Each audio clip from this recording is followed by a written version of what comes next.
Antigone is a classic Greek tragedy written by Sophocles around 441 BCE. It tells the story of a young woman named Antigone who defies the laws of her city and buries her brother, Polonius, who died while fighting against their own city, Thebes.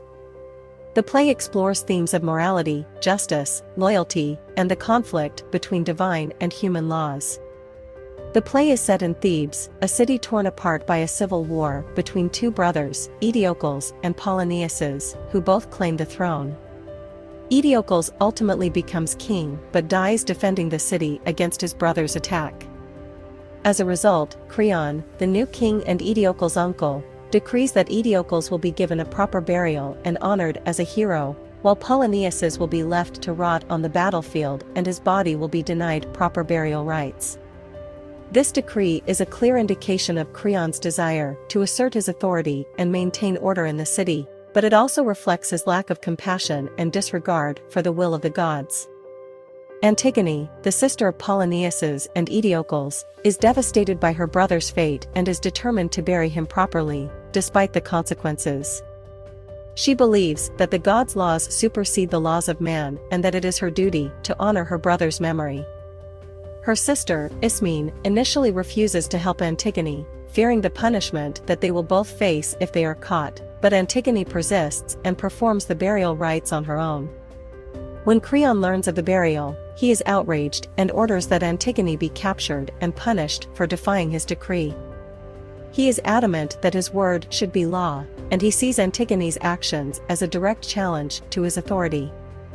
He orders her to be locked in a tomb where she will starve to death.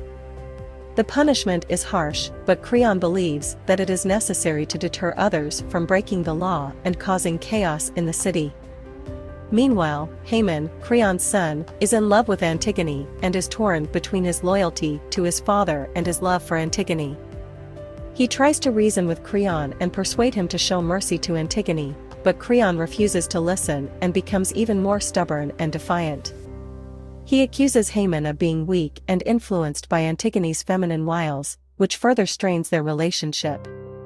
As the play progresses, the chorus, a group of Theban elders who act as a kind of commentator on the action, express their doubts about Creon's actions and question whether he is truly acting in the best interests of the city.